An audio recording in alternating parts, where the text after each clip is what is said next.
চলে এসেছি।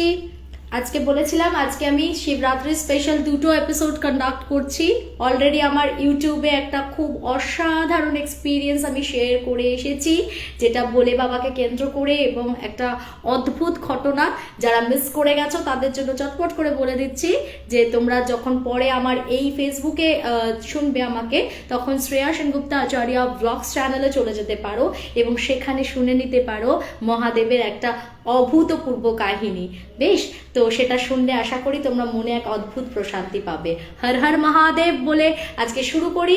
এখন শিবরাত্রি স্পেশাল একটা ইভেন্ট চলছে, মানে যেহেতু কালকে শিবরাত্রি, তো আমরা একটা সেই ভিত্তিতেই আমি আজকে গল্পগুলো সিলেক্ট করেছি। এবং ওখানে কিন্তু আমি আর একটা মর্গান হাউসের ঘটনা কথার পরিপ্রেক্ষিতে বলে দিয়েছি। মর্গান হাউসে অরিন্দম সরকার বলে আমারই একজন মানে ভিউয়ার আছেন, অনন্যা সরকার, ওই কাকু আছেন, অনন্যা সরকারের হাজব্যান্ড। তো উনি আজ থেকে বহু বছর আগে 96-এ একা একটা রাত কাটিয়েছিলেন মর্গান হাউসে, আননোয়িংলি যে ওটা আদৌ কোনো ওয়ান্টেড প্লেস বা কিছু। সেটা জানলে হয়তো কাকুর অবস্থা আরো খারাপ হয়ে যেত, কিন্তু সেটা না জেনেই যেহেতু কাকু ছিলেন, সেই জন্য কোনোভাবে সে যাত্রা উনি কিন্তু শক্তভাবে চলে এসেছিলেন ফিরে, বা ওনার মানে কোনোভাবে ম্যানেজ করে নিয়েছিলেন রাতটা, না হলে কিন্তু অবস্থা খুবই খারাপ হতো। তো সেই একটা অদ্ভুত ঘটনা, সেটাও আমি শেয়ার করে দিয়েছি। তো তোমরা যারা মিস করে গেছো এই ঘটনা দুটো, তারা ডেফিনেটলি যাবে আর শ্রেয়া সেনগুপ্তা আচার্য ব্লগস চ্যানেলে সেটা শুনে নেবে। আর আজকে আপাতত বলি যে যারা আমাকে ফেসবুকে জয়েন করেছো তাদের কমেন্টস দেখে কি সুন্দর লাগছে গো তোমায় আজকে দিদি, কি খুব স্নিগ্ধ লাগছে। Dipanwita Chakraborty, thank you Dipanwita. আমাকে আজকে এত স্নিগ্ধ এত সুন্দর লাগার কারণ হচ্ছে এই এত সুন্দর একটা শাড়ি আর ব্লাউজ, যেটা আমাকে স্পন্সর করেছে ঋতুপর্ণা আচার্য পান্ডা। ঋতুপর্ণা আমাকে এই সুন্দর একটা শাড়ি আর ব্লাউজের কালেকশন পাঠিয়েছে, যেটা কিন্তু শিবরাত্রির জন্য একদম একটা পারফেক্ট কালেকশন। আমি অনেকদিন ধরে ভাবছিলাম যে এটা কোন অকেশনে আমি পরবো, তো আজকে দেখলাম যে একদম পারফেক্ট যাবে। এটা একদম নতুন, তো তাই একটু আনইজি এই মুহূর্তে শাড়িটা আমার জন্য। কিছুক্ষণ পরলে বা পরতে পরতে আস্তে আস্তে একটু বসে যায়, না হলে একটু বডি হাগিং হয় না। তার জামদানি ঠিক নয়, মানে ওই তাঁতের ওপরে শাড়িটা। So it's very sober, very মানে কমফোর্টেবল অ্যাজ ওয়েল, কিন্তু যা হয় আর কি একটু ফুলে আছে শাড়িটা। আর ব্লাউজটা তোমরা বুঝতে পারছো, আজকালকার মেয়েরা আমাদের এটা এখন খুব অন ট্রেন্ড চলছে। আমরা সবাই এরকম ট্রেন্ডি চিকেনের বলো, কোবা বলো, বিভিন্ন কাজের ওপরে আমরা ট্রাই করে থাকি। সো এরকম স্টাইলিশ বা স্লিভলেস যে কোনো রকমের কালেকশন তোমরা যদি চাইছো, ডেফিনেটলি ঋতুপর্ণাকে যোগাযোগ করে নাও 8967060651 নম্বরে। আই রিপিট 8967060651 এই নাম্বারে যোগাযোগ করলে তোমরা কিন্তু ঋতুপর্ণার কাছে এই রকম সুন্দর সফিস্টিকেটেড কিছু শাড়ি আর ব্লাউজের কালেকশন পেয়ে যাবে।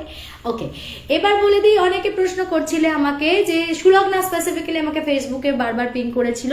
আমি ওকে দেখতে পাচ্ছি না এখন লাইভে, বাট আমি বলে দিচ্ছি যে দিদি শিবরাত্রির টাইম কটা আছে। তো শিবরাত্রি কালকে শুরু হচ্ছে 9:57 থেকে 6:17 পর্যন্ত, পরের দিন, ঠিক আছে? মানে পরের দিন বিকেলবেলা 6:17 পর্যন্ত, মানে পরের দিন 6:17 ছাড়ছে, আর কালকে রাত্রিবেলা 9:57 পড়ছে। তো অনেকে হয়তো নিজেদের সুবিধার্থে, কারণ অনেকে যাদের ওষুধ খাওয়ার থাকে বা বিভিন্ন এখন সমস্যার কারণে অনেকে সারাদিন উপোস রাখতে পারেন না, তারা হয়তো অনেকে শনিবারেও করবে, কিন্তু অ্যাকচুয়ালি যেহেতু রাতটা পাওয়া যাচ্ছে কালকে, তাই কালকেই করাটা বেটার। তাহলে কালকে সারাদিন উপোস থেকে রাত্রি 10টার পর জল ঢেলে আমরা কিছু খেয়ে নিতে পারি, তো এটাই আমার মনে হয় ঠিক হবে। তো এটা হলো কালকে শিবরাত্রির টাইমিং। যারা জিজ্ঞেস করছিলে তাদের জন্য আমি কনফার্ম করে দিয়েছি।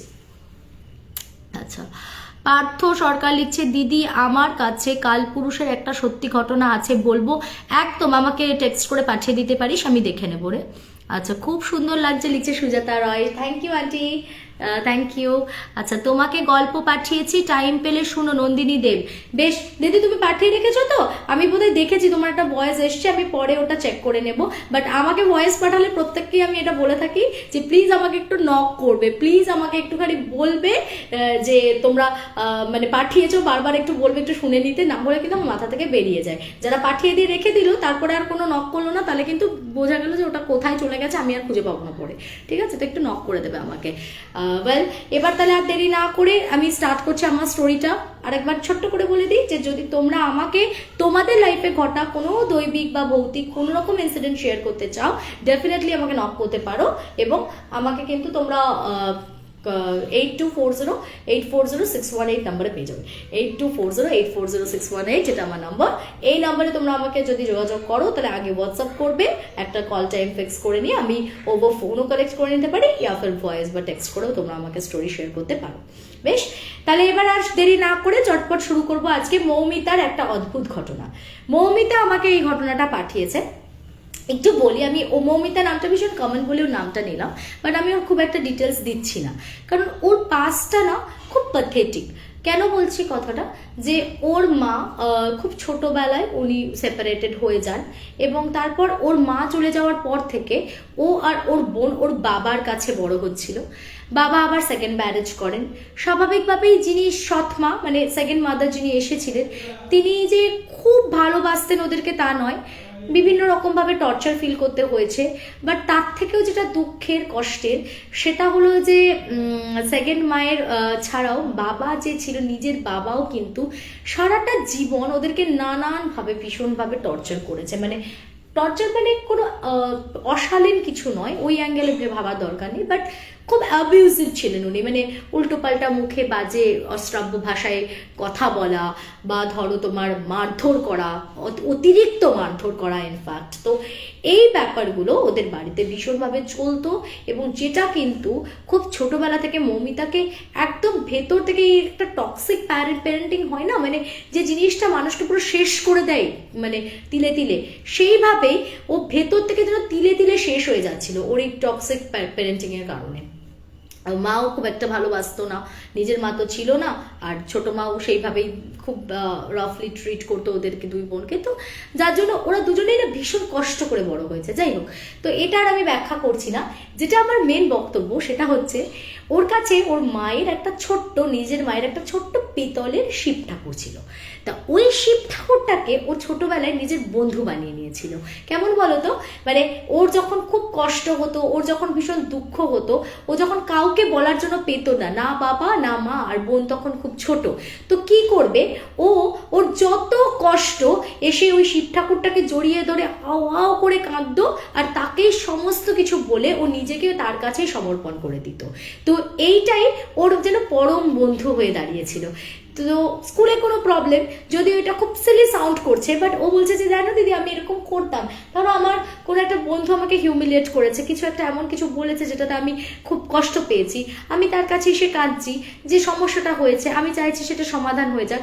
আমি কিন্তু তার কাছে যেই ওপেন আপ হতাম, আমি যখন তার কাছে এসে কাঁদতাম, আমি কিন্তু দেখতাম যে সঙ্গে সঙ্গে যেন আমার সেই জায়গাটা মানে সেই সমস্যাটা ঠিক হয়ে গেল, আমি কিন্তু আর অতটা সাফার করছি না সেই সমস্যাটা নিয়ে। তো বাস এইরকম ছোটবেলা থেকে ও ভীষণভাবে আস্তে আস্তে ওনার ওপর ডিপেন্ডেন্ট হয়ে পড়েন, এবং ভীষণভাবে ওনাকে মানতো। অ্যান্ড তখন তো পূজা আচ্ছা অত নিয়ম রীতিবিধিও জানতো না, ও খালি মন থেকে তাকে ডাকতো, মন থেকে ভীষণভাবে তাকে অ্যাকসেপ্ট করেছিল। তো বেশ, এই ঘটনাটা বরাবরই ওর সাথে ঘটছে। তার সাথে সাইমালটেনিয়াসলি ওর জবে থেকে আস্তে আস্তে জ্ঞান হতে শিখলো, তখন থেকে ওর সাথে একটা অদ্ভুত এক্সপিরিয়েন্স হতো। কিরকম, ধরো ও যেদিন যেদিন সাপের স্বপ্ন দেখতো, ও যেরকম স্বপ্নটা দেখতো যে ওর পুরো হাতের মধ্যে বা কোমরের মধ্যে বা পিঠের ওপর দিয়ে এসে গলার মধ্যে দিয়ে ওকে না বেশ কিছু স্নেক পুরো জড়িয়ে এরকম মানে পুরো জাপটে চেপে ধরতো, ওর ভীষণ কষ্ট হতো, ওর সাফোকেটিং লাগতো। আর সেই মুহূর্তে যখন ঘুমটা ভেঙে যেত, ও প্রথম এই দু একবার বুঝতে পারেনি, কিন্তু তারপর ও রিয়েলাইজ করলো যখন যখন ও এই সাপের স্বপ্নটা দেখছে না, যখন যখন ও এই যে কষ্টটা হচ্ছে, ও যখন দেখছে যে ওকে কোমর দিয়ে পিঠ দিয়ে মানে চারিদিক দিয়ে পুরো শক্ত করে পেঁচিয়ে নিচ্ছে এবং ওর ভীষণ সাফোকেটিং লাগছে, সেই মোমেন্টে ওর ঘুমটা ভেঙে যাচ্ছে। মানে স্বপ্নটা কিন্তু রিপিটেডলি এটাই আসতো, এবং এটাও যত দেখতে থাকতো, মানে যখন যেদিন ও এই স্বপ্নটা দেখলো, ধরো তার পরের দিনই না, মানে পরের দিন বা এক সপ্তাহের মধ্যেই ধরো ওর বাড়িতে কোনো একটা বিশেষ কিছু পারিবারিক অশান্তি বা বিশাল কোনো অন্য কোনো ওর বাবার বাইরের কোনো লোকের সাথে কোনো অশান্তি, মানে কিছু একটা গন্ডগোল চলবে, বা ওর স্কুলে কোনো বন্ধুর সাথে কোনো প্রবলেম, বা ওর রেজাল্ট কোনো খারাপ হলো, বা কিছু একটা অঘটন কিছু একটা ঘটবে। তো এটা ও প্রথম বুঝতে পারেনি, ও গ্র্যাজুয়ালি এটা রিয়েলাইজ করে যে না এটা হচ্ছে আমার সাথে, এটা ঘটছে। অ্যাকচুয়ালি এটাই হচ্ছে আমার সাথে, যে আমি যখনই ওই স্নেক আমাকে টাইটলি ওরকমভাবে আমাকে র্যাপ আপ করে নিচ্ছে, আমি যখন এই ড্রিমটা দেখছি তারপরে পরেই হচ্ছে কি ওই রকম আমার একটা কিছু খারাপ কিছু ঘটছে। তো ছোটবেলা থেকে ওর এই ইন্ডিকেশনটা ও পেত, ও বুঝতে পারতো যে কিছু একটা ব্যাপার আছে যেটা আমাকে পুরো একদম ইন্ডিকেট করে দেয় যে something one are wrong with you. এবার এই ঘটনাগুলো তো চলছে। এরপর যখন ও আস্তে আস্তে একটু বড় হলো, কলেজের গণ্ডিতে পা বাড়িয়েছে, সেই সময়কার কথা বলছি, তখন হঠাৎ একদিন ও স্বপ্ন দেখছে। সেদিনের স্বপ্নটা ছিল একদম অন্যরকম। এতদিন তো নর্মাল স্বপ্ন দেখতো যে সাপে পেঁচিয়ে নিচ্ছে এন্ড অল, বাট সেদিনকার স্বপ্নটা ড্রিমটা ছিল একদম ইউনিক, একদম ডিফারেন্ট।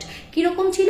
সেদিনকে ও দেখছে স্বপ্নে যে একটা মন্দির, একটা পোড়া মাটির মন্দির বা একটা লাল মাটির মন্দির, লাল পোড়া মাটির মন্দির, এবং সেই মন্দিরের সামনে একটা বিরাট দালান, পাশে একটা বিরাট বড় বিস্তৃত পুকুর রয়েছে। আর ও দেখছে ও আর মানে ওর একজনের সাথে তখন কলেজে ওঠার পরে আস্তে আস্তে একটা রিলেশনশিপ সব স্টার্ট হচ্ছিল। তাদেরকে মানে ও আর ওর সেই ছেলে বন্ধুটিকে এক মা কালী নিজের সামনে দাঁড়িয়ে আশীর্বাদ করছেন, মানে ওই পশ্চারে ওর দেখেছে আর কি, মানে ওনাকে অনুভব করেছে।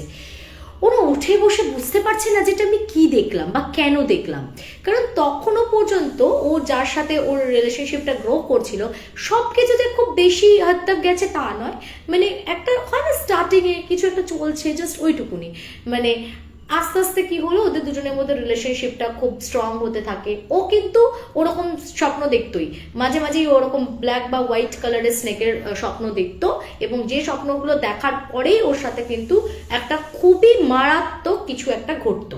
যাই হোক, এইবার একদিন ও স্বপ্ন দেখছে যে স্বপ্নটা ওর কাছে ভীষণ ইউনিক ছিল, কারণ সেদিন স্বপ্নে ও কিন্তু কোনো মানে ব্ল্যাক কালারের কাউকে দেখেনি। সেদিনও স্বপ্নটা মোর অলওয়েজ ওই একই ধরনের ছিল, ওর হাত পাটা কেউ পেঁচিয়ে ধরেছিল, কিন্তু সেটা একটা না ময়ূর কণ্ঠী রং যেরকম হয় ধরো ওরকম একটা কালারফুল স্নেক, একটা কালারফুল একটা অদ্ভুত কালার ওর বডির, কিন্তু সেটা ব্ল্যাক বা হোয়াইট নয়, একটা অদ্ভুত কালারেশন ওই স্নেকটার, ওরকম একটা স্নেক ওকে আষ্টে পৃষ্ঠে জড়িয়ে রেখেছে। কিন্তু এতদিন বাকি স্নেকগুলো যখন ওকে চেপে ধরতো বা জড়িয়ে রাখতো তখন ওর যেরকম একটা সাফোকেটিং লাগতো, সেদিনকে না ও কিন্তু এটা অনুভব করেনি যে এটা খুব সাফোকেটিং।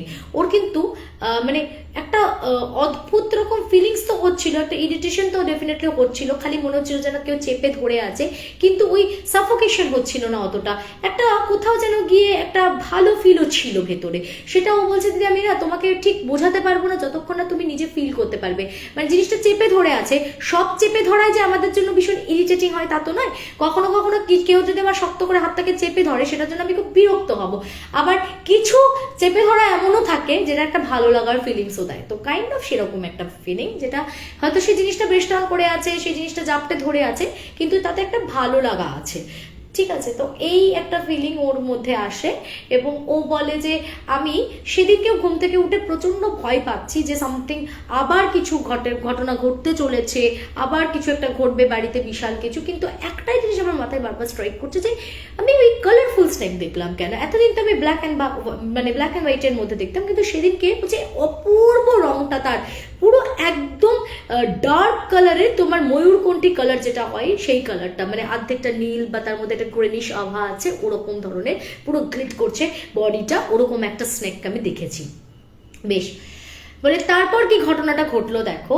এক সপ্তাহের মধ্যে সত্যি সত্যি আমার বাবার সাথে, আমার তখন সবে মানে কলেজে পড়ছি, এবং আমার তখন সবে আর কি ওর ওই হাজব্যান্ড এখন যে তার সাথে আর কি প্রেম আলাপ শুরু হয়েছে, বলে সেই সময় আমি খুব একদিন বাবার সাথে তুমুল ঝামেলা হয়েছে আমার, এবং বাবা যখনই আমার সঙ্গে কোনো কারণে ঝামেলা হতো বাবা আমাকে বেধড়ক মারতো, বাবা ওকে ভীষণ মারতো, এবং ছোট থেকে এটা ফেস করতে করতে না ও মানে রীতিমতো ট্রমাটাইজড হয়ে গেছিল। তো যাই হোক, তো ওকে বাবা ভীষণ মারতো, ওই রকম সেদিনকেও বেধড়ক মেরেছে।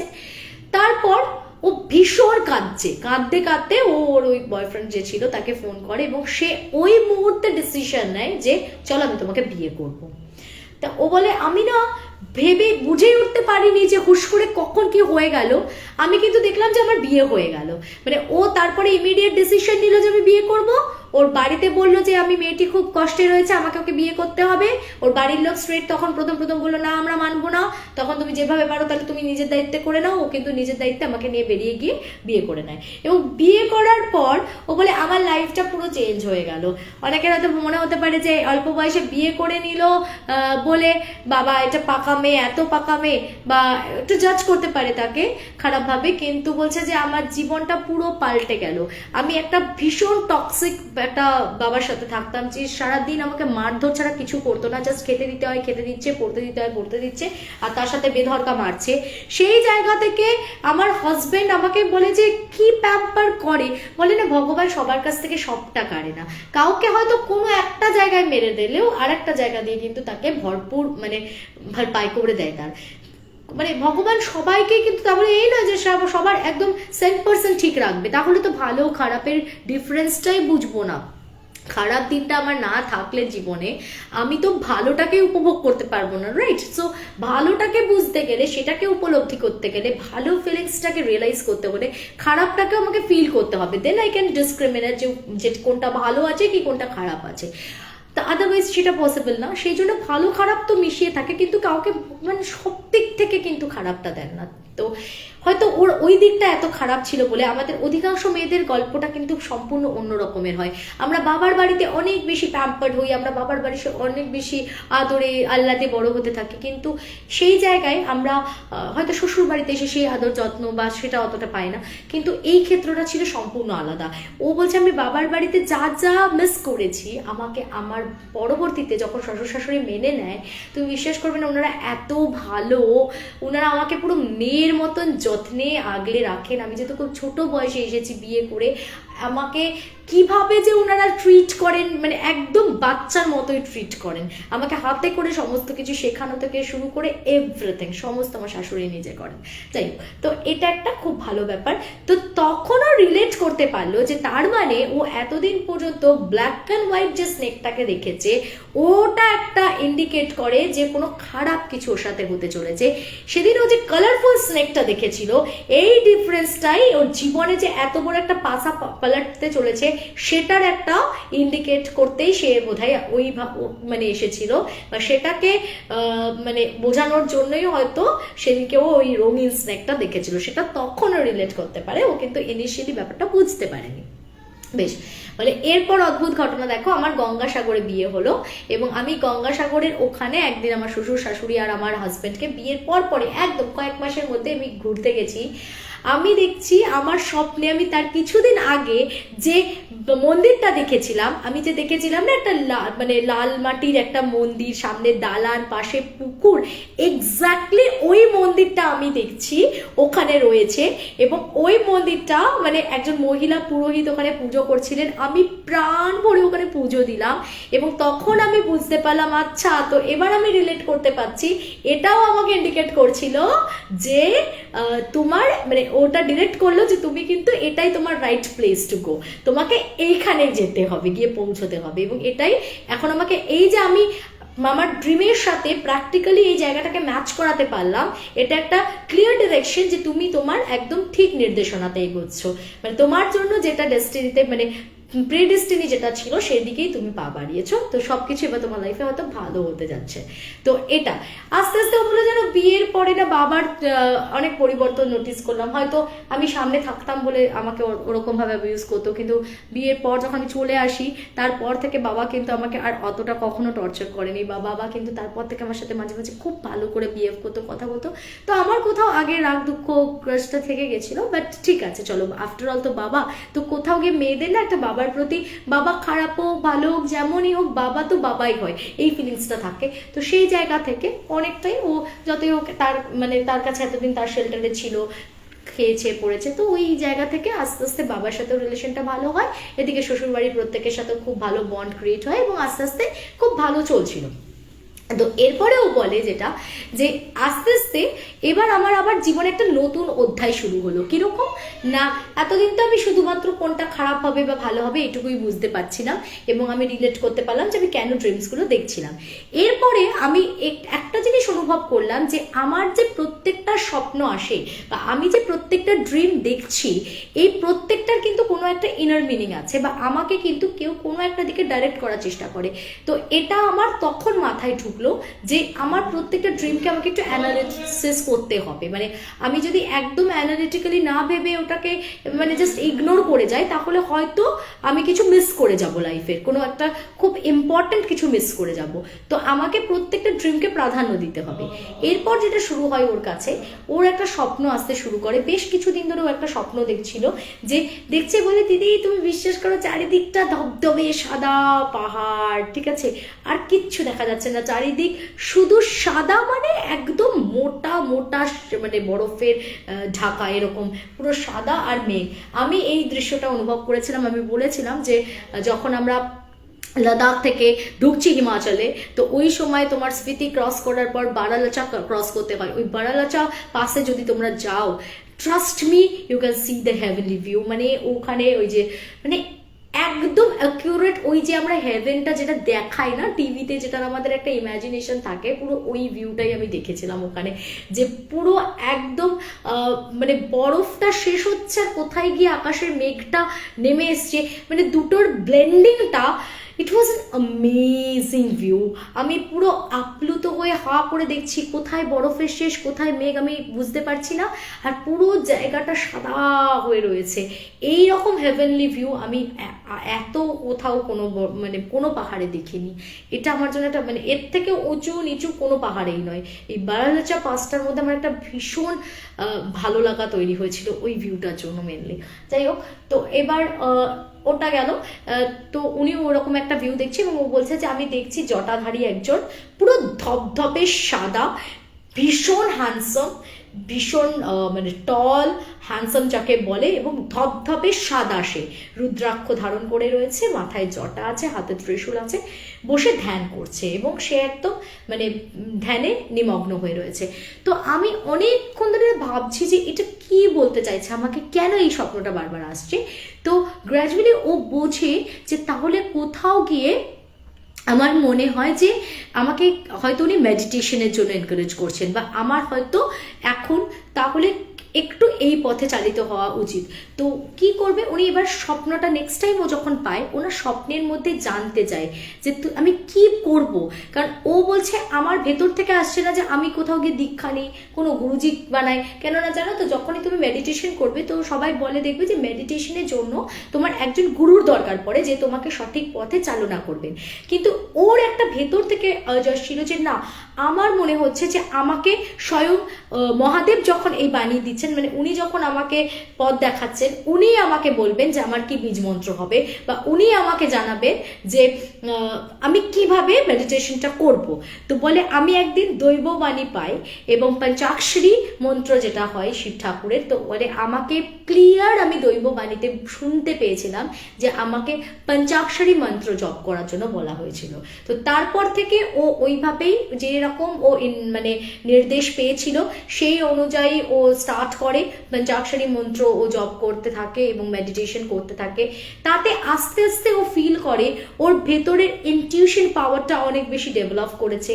ও খুব তাড়াতাড়ি মানে আগে ওর প্রত্যেকটা স্বপ্ন বুঝতেও যতটা সময় লাগতো, এখন কিন্তু ওরা ততটা সময়ও লাগে না, খুব তাড়াতাড়ি অ্যানালিসিসও করে নিতে পারে।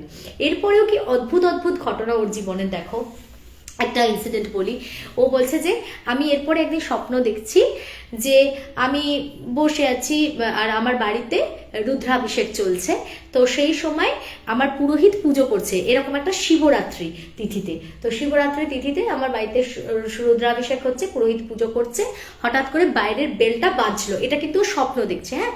তো বাইরের বেলটা বাজলো, বলে আমি দেখছি যে আমি উঠে যাচ্ছি, তো আমাকে হঠাৎ পুরোহিত মশাই বলছে দেখ দেখ কে এলো, মনে হয় সাপের আগমন ঘটলো। তো ও বলছে আমি দরজা খুলে দেখছি আমার সামনে প্রচুর রুদ্রাক্ষ, প্রচুর রুদ্রাক্ষ। আমি না এইভাবে রুদ্রাক্ষগুলো হাতে নিয়েছি আর সেটাকে আমি ফিল করছি, রুদ্রাক্ষের একটা এত অদ্ভুত ফিলিংস আসছে আমার ভেতরে, আমি যেন ওটার ভাইব্রেশনটা আমাকে এনার্জাইজ করছে, আমি সেইটা ফিল করেছিলাম নিজে হাতে করে যখন আমি রুদ্রাক্ষটা ফিল করছি। বলে তারপরে আমি পরিষ্কার শুনতে পেলাম, আমি রুদ্রাক্ষগুলো নিয়ে ভেতরে ঢুকে একটা সোফার সাইডে রাখলাম এবং তারপর আমি আবার পুজোয় বসেছি। কেউ যেন একটা মহিলা, ভীষণ সুমিষ্ট ভয়েস, মহিলা বা পুরুষ দিয়ে আমরা কিন্তু শিব ঠাকুরকে ওইভাবে ব্যাখ্যা করতে পারি না, কারণ যেহেতু উনি অর্ধনারীশ্বর, সুতরাং উনি যে কোনো ভয়েসেই হয়তো বলে থাকতে পারেন, নিজের বাণী দিয়ে থাকতে পারেন। তো ও বলছে আমি পরিষ্কার কানে শুনলাম, রুদ্রাক্ষগুলো এরকমভাবে ফেলে রেখেছিস কেন, ধারণ কর, মানে ঠিক এইভাবে তোরা দুজনে মিলে ধারণ কর। বাই দ্য ওয়ে, মানে ও আর ওর হাজবেন্ডকেও বলা হয়েছিল, বলে রুদ্রাক্ষগুলো ওইভাবে ফেলে রেখেছিস কেন, তোরা দুজনে মিলে ধারণ কর। তো এইভাবে ওর ঘুমটা ভেঙে যায়। তো ও ঘুমটা ভেঙে যাওয়ার পর না বুঝতে পারছে না যে কি হলো, ও না সোফার কাছে গিয়ে দেখছে না কিছু তো নেই, তাহলে এটা ওর স্বপ্নই দেখেছে, কেন এরকম স্বপ্ন দেখলো, এত অদ্ভুত স্বপ্ন কেন দেখলো। তো তারপর ও মানে কি বলে ওর হাজবেন্ডকে এই ব্যাপারটা শেয়ার করতে, ও বললো যে দেখো তুমি একটু ভালো করে নেয় পুজো টুজো দাও, নাইলে চলো দক্ষিণেশ্বরের মন্দির, আদ্যাপীঠ, নানান জায়গায় গিয়ে একটু পুজো টুজো দেয় ওরা। বলে একদিন সোমবার সন্ধেবেলা হঠাৎ আমার বেলটা বাজলো, আমি এই স্বপ্নটা দেখার ঠিক এক সপ্তাহের মধ্যের ঘটনা বলছি আমি। বেলটা বাজলো, আমি দরজাটা খুললাম, দেখলাম দুটো পাউচ এসছে আমার কাছে, একটা আমার হাজবেন্ডের নামে, একটা আমার নামে। তো দুটো পাউচ খুলে দেখছি তার ভেতরে রুদ্রাক্ষ। কি হয়েছিল, ওদের অজান্তে ওর কোনো একটা বন্ধু দেখবে অনেক বড় বড় ফাউন্ডেশন থাকে, এই ফাউন্ডেশনগুলো ওরা তোমার এই শিবরাত্রি মুহূর্তে ওরা কিন্তু রুদ্রাক্ষ সবাইকে দেয়, মানে যেগুলো সবাই মোটামুটি ঘরে রাখলে ভালো হবে বা ধারণ না করলেও ঘরে রাখলে ভালো হবে, এরকম রুদ্রাক্ষ কিন্তু সবাই সার্কিউলেট করে, ওরা প্রচুর দান ধ্যান করে, ঠিক আছে। কিন্তু একটা মুশকিল আছে এখানে, সেটা হচ্ছে যে তুমি ওই পোর্টালে তোমার ওদের যে পোর্টালটা থাকে ওখানে ওদের রেজিস্টার করতে হয়। এবার তুমি রেজিস্টার করলে ওখানে লাখ লাখ লোক করে, তো তার মধ্যে হার্ডলি কয়েকজন মাত্র পায় বা অর্ধেক জনের কাছে গিয়ে পৌঁছোই না। এবং শিবরাত্রি বলছে সম্ভবত ওইবারে যখন শিবরাত্রি কিন্তু পেরিয়ে গেছিল, ওরা কিন্তু ততদিনে পোর্টাল বন্ধ করে দিয়েছে, আর কিন্তু রেজিস্টারও করা যাচ্ছে না, আর আনাও যাবে না। এবার ও কিন্তু সেটা নিজেও করেনি, ওর কোনো ফ্রেন্ড ছিল যে কিনা খুব মানে ওর খুব ক্লোজ ওয়ান, এবং ও জানে যে ও ভীষণ ভালোবাসে শিব ঠাকুরের ভক্ত বা ওই রকম কিছু কিছু স্পিরিচুয়াল ফিলিং ওর আছে শিব ঠাকুরের প্রতি। তা ও কি করছিল, নিজের জন্য ওই পোর্টালটা ফিল আপ করতে গিয়ে ওর আর ওর হাজব্যান্ডেরটা ফিল আপ করেও রেজিস্টার করে দেয়, এবং যার জন্য এমন যে বন্ধুটা ওদের জন্য করে দিয়েছিল তার কাছে গিয়ে ওই রুদ্রাক্ষ পৌঁছয়নি, বা তার জানাশোনা আরও তার সার্কেলের অনেকেই ওই ফাউন্ডেশনের মেম্বার, তারা অনেকে ইটসেলফ মেম্বার হয়েও তারা ওই রুদ্রাক্ষ পায়নি। কিন্তু ওর দরবারে সাডেনলি ওই রকম একটা সোমবার সন্ধেবেলা, ঠিক বললো যেন তখন সন্ধে হয়েছে, বেলটা বাজলো, আমি গিয়ে দেখলাম কোরিয়ার সার্ভিস থেকে একটা ছেলে এসে দুটো পাউচ দিল, আমার আর আমার হাজবেন্ডের নাম লেখা, দুটো পাউচে রুদ্রাক্ষ রয়েছে। এবং আমি তখন বুঝতে পারলাম যে আমার আগের দিনে যে ড্রিমটা ছিল সেটা কি ছিল বা কি মিন করতে চাইছিল, তখন আমি রিলেট করতে পারলাম। এবং আমি তো ওই ড্রিমেই নির্দেশ পেয়ে গেছি, ওখানেই আমি ওই মহিলা কণ্ঠে শুনেছিলাম যে তোরা দুজনে মিলে ধারণ করবি। তো আমি তখন বুঝলাম যে এই রুদ্রাক্ষটা আমার কাছে যে এসে পৌঁছেছে এটা আমাকে ধারণ করতে হবে। অদ্ভুত ব্যাপার, দেখো যে অর্ডার করেছিল তার বাড়িতেও ইটসেলফ পৌঁছায়নি সেটা, কিন্তু এদের কাছে এসে পৌঁছে গেছিল। তো যার কাছে আসার তার কাছে এসেই যায় অ্যাকচুয়ালি। আরও একটা অদ্ভুত ব্যাপার ঘটে, ওর বাবার সাথে এমনিতেই বলছিলাম যে রিলেশনটা তো খুব একটা ভালো ছিল না, কিন্তু পরে আস্তে আস্তে সেটা ডেভেলপ করে। তো ওর বাবা আবার তার মধ্যে নাকি বোনকে নিয়ে নেপালে গেছিল একবার কিছুদিনের জন্য ঘুরতে, সেখান থেকে সে, তোমরা দেখবে শিব পুরাণে রয়েছে যে আমলকি সাইজের রুদ্রাক্ষ কিন্তু ভীষণ রকম পাওয়ারফুল হয়, এটা মেনশন করা আছে।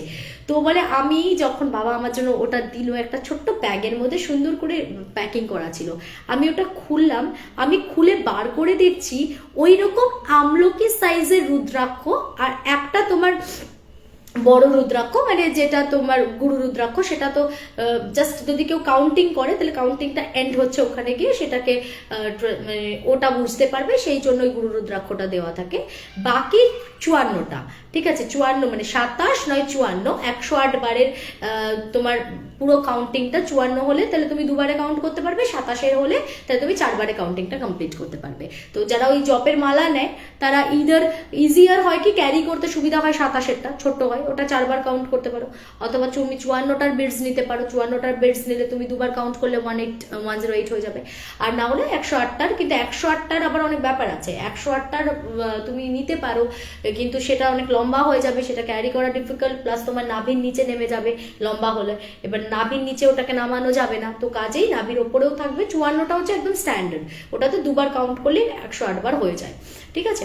তো ওইটা ও হঠাৎ ওটা ওর হাতে পায় এবং বলে প্রত্যেকটা বিডস ছিল হচ্ছে তোমার ওই একদম আমলকি সাইজের, তো এবং বলে একদম অরিজিনাল ছিল। রুদ্রাক্ষ না, তুমি দেখলে বুঝতে পারবে যে ভেতর থেকে বাইরের দিকে প্রস্ফুটিত হবে, তো সেগুলো বোঝা যাচ্ছিল, প্রত্যেকটা শির প্রমিনেন্ট ছিল, তো বুঝতে পারে একদম অরিজিনাল দামি রুদ্রাক্ষ যেটা হয়। তো সেই মালাটা ও পায়, ওর হাতে আসে ওর বাবার থ্রুতে, এবং যেটা ওর কাছে একটা পরম পাওয়া ছিল, ওটা মানে পেয়েও ভীষণ খুশি হয়েছিল। তার মানে কি, ওই যে স্বপ্নটাও দেখেছিল যে ওকে কেউ বেল দিচ্ছে, ও দরজা খুলে দেখলো সামনে হয়তো রুদ্রাক্ষ পড়ে আছে, মানে এই এত রুদ্রাক্ষ মানে ওর বাড়িতে আসার ছিল বা আসতে চলেছে, সেটারই একটা কোথাও ও মানে ইঙ্গিত পেয়েছিল সেই স্বপ্নের মাধ্যমে। তো এই ঘটনাটা ঘটলো। বলে এরপর আরেকটা ভয়ঙ্কর ঘটনা দেখো, আমি কদিন যাবৎ খুব স্বপ্ন দেখছি রিসেন্ট পাস্টে, যে একটা সেই ওই কাশী বিশ্বনাথের যে জ্যোতির্লিঙ্গের যে লিঙ্গটা যেমন হয় আর কি, ওই জ্যোতির্লিঙ্গটা, ওটার সাথে তোমার দেখছি একটা বেশ মোটা পঞ্চমুখী নাক সেটাকে জড়িয়ে রয়েছে আষ্টে পৃষ্ঠে, এবং সেটা থেকে না আমার মানে স্বপ্নের মধ্যেই একটা নেগেটিভ ভাইবস আসছে, মানে আমার কোথাও মনে হচ্ছে যে সামথিং কোনো রং, মানে এটা আমাকে কিছু নেগেটিভ ইন্ডিকেট করতে চাইছে, এটা কিন্তু কিছু পজিটিভ নয়। তো বলছে আমি এটা না ফিল করতে পারছিলাম, আমার বারবার মনে হচ্ছিল যে কিছু তো গড়বড় হচ্ছে, কিছু তো গড়বড় হচ্ছে। তো আমি বুঝে উঠতে পারছি না যে এক্স্যাক্টলি কি এটা আমাকে বোঝানো হচ্ছিল। বলে আমি কদিন ধরে মেডিটেশন করার পর সাডেনলি আই মানে কেম টু নো যে আমার এক হাজব্যান্ডের একটা বন্ধু আছে, যে তারা হাজব্যান্ড ওয়াইফ কাপল, ওরা কদিন ধরে আমার হাজব্যান্ড দেখছি খুব লেট করছে বাড়িতে ফিরতে, এবং আমি বুঝতে পারছি সে কিন্তু একটু নেশার ঘরে রয়েছে। তো আমার একটু ডাউট হচ্ছিল, আমি ওকে চেপে ধরলাম। তো তারপরে আমি যেটা উদ্ধার করলাম দিদি, যে ওই কাপলটা রীতিমতো আমার হাজব্যান্ডকে বিপথে নিয়ে যাওয়ার জন্য প্রত্যেকদিন সন্ধ্যাবেলা বাড়িতে ডাকছে এবং ডেকে তাকে উল্টোপাল্টা কিছু সেবন করাচ্ছে, যেটাতে সে পুরো স্পয়েল হয়ে যাবে। বলে আমি সেটা জানতে পেরে সঙ্গে সঙ্গে আমি রেখেছিলাম যে রুদ্রাক্ষগুলো আমি করবো, শোধন টোধন করে ওটাকে এনার্জাইজ করে আমি তারপরে পড়াবো। আমি সঙ্গে সঙ্গে ওই রুদ্রাক্ষ ধারণ করালাম, ওকেও করালাম, আমি নিজেও করলাম। আমাদের কি হলো জানি না, মানে এমন কিছু সিনক্রিয়েশন হয়ে গেল মাঝখান থেকে, আমাদের ওদের সাথে এত ঝামেলা হয়ে গেল আমার হাজব্যান্ডের, যে যাতায়াত মুখ দেখা দেখি বন্ধ। মানে আমি বললাম যা বেঁচে গেলাম বাবা, আমার দরকার নেই, যে স্পয়েল করছে আমার হাজব্যান্ডকে, মুখে বলে ঝগড়া করে তো ওইভাবে হয় না, কিন্তু এই রুদ্রাক্ষটা পড়ানোর পর থেকেই ওর হাজব্যান্ডের কিন্তু একদম ওদের প্রতি একটা বৃতৃষ্ণা জন্মে গেল, এবং ও কিন্তু ছিটকে যেন ওদের থেকে আলাদা হয়ে গেল। তো তারপর থেকে ওর ওই স্বপ্নটা আসে না, মানে সেই জিনিসটা কিন্তু ওকে একটা ইন্ডিকেট করে দিয়েছিল যে ওই পঞ্চমুখী সাপটা খুব বিশ্রীভাবে শিব মানে ওই জ্যোতির্লিঙ্গটাকে পেঁচিয়ে এমনভাবে ছিল যেখান থেকে ও একটা খুব নেগেটিভ ভাইবস পাচ্ছিল যে কিছু একটা গড়বড় হচ্ছে বাড়িতে। তো তারপরে ধরতে পারে যে ওর হাজব্যান্ডের সাথে এরকম কিছু চলছে, এবং ওরা ডেলিভারেটলি ট্রাই করছে যে কি করে ওর ক্ষতিটা করা যায়। তো সেটাকে ও ফাইনালি এইভাবে আটকে নিয়েছিল। রুদ্রাক্ষ ধারণ করার পর কিন্তু এই সমস্যার সমাধান হয়ে যায়। তো এটাই বললাম যে যারা সত্যি এই উপলব্ধিগুলো করতে পারে, যারা সত্যি প্রত্যেকটা পদক্ষেপে সঠিক ডিসিশন নেওয়ার জন্য এরকম পথপ্রদর্শককে সামনে পায়, তবে ডিমোটিভেটেড হওয়ার কিছু নেই। একটা কথা বলি, ভগবান কিন্তু কাউকে অনুদান দেন না, ভগবান হচ্ছেন যাকে যতটা সহায়তা করার প্রয়োজন তাকে ততটাই করেন। তোমার গায়ে ভগবান ইন্ডিকেট করছে না মানে এটা ভাবার কোনো দরকার নেই যে আহা তাহলে কি আমি ভগবানের খুব প্রিয় নই, সে কি আমায় ভালোবাসে না, তা কিন্তু মোটেই নয়। তোমার মধ্যে সেই এবিলিটি উনি দিয়ে পাঠিয়েছেন যেখানে তুমি নিজে কোনটা ঠিক, কোনটা ভুল, কোনটা করণীয়, কোনটা না করণীয়, সেটা সঠিক ডিসিশন মেবি তুমি নেওয়ার জন্য ক্যাপেবল এনাফ। তোমার হয়তো সেইভাবে কোনো রকম প্রমিনেন্ট ইন্ডিকেশন লাগবে না, সেই জন্যেই হয়তো তোমাকে তোমার নিজের রাস্তায় চলার জন্য তোমাকে নিজেই উনি ছেড়ে দিয়েছেন। হয়তো যাকে ওনার মনে হয় যে সে আমার আরও প্রিয় কাছের, চলো আমি ওকে একটুখানি স্টেবলি একটু সাপোর্টটা দিই, ব্যাকআপটা দিই, না হলে ও যদি কোনো ভুল ডিসিশন নিয়ে নেয় তাহলে ওর লাইফটা আরও হয়তো ভুল দিকে চালিত হয়ে যাবে। সেক্ষেত্রে হয়তো উনি এত বেশি তাকে প্রমিনেন্ট কিছু ইন্ডিকেশনস দিয়ে তাকে চালিত করেন। তার মানে এই নয় যে আমরা আমাদের নিজেদের এবিলিটির ওপরে বিশ্বাস রাখবো না, আমরা নিজেদের সেলফ কনফিডেন্স রাখবো না, কারণ তোমার মধ্যে ভগবান সেটা দিয়েই পাঠিয়েছে যে তুমি নিজেই নিজের যথেষ্ট ক্যাপেবল নিজের ডিসিশনস মেক করার জন্য। তো জাস্ট বি কনফিডেন্ট, নিজের মতো চলো। তারপরে তো আমি রইলাম, যখন গিয়ে তুই তড়ি ঠেকে যাবে, যখন মনে হবে যে এবার দেয়ালে পিঠ ঠেকে গেছে, এই ভক্ত আর পারছে না কিছু করতে নিজে নিজে, এবার আমায় হেল্প আউট করতে হবে, তখন হয়তো স্বয়ং উনি নিজেই তোমাকে হেল্প করবেন। সুতরাং ওনার ওপর বিশ্বাস রাখো আর নিজের ওপর confidence, that's it. Okay, so that's the wonderful story যেটা ও আমাকে শেয়ার করেছে। আমি বলবো যে সত্যি তুমি খুব ভাগ্যবতী মৌমিতা যে তুমি এত বেশিভাবে ওনাকে উপলব্ধি করেছো। আর কালকে শিবরাত্রি, আবার বলছি সবাই মন থেকে ভালোবেসে একবার, আর যারা যারা লাইভ শুনছো তাদের সবাইকে বলবো প্লিজ কমেন্ট করে দিও হর হর মহাদেব। ওকে, খুব ভালো, দারুণ লিখছে সঞ্চারী, দারুণ লাগলো গল্পটা।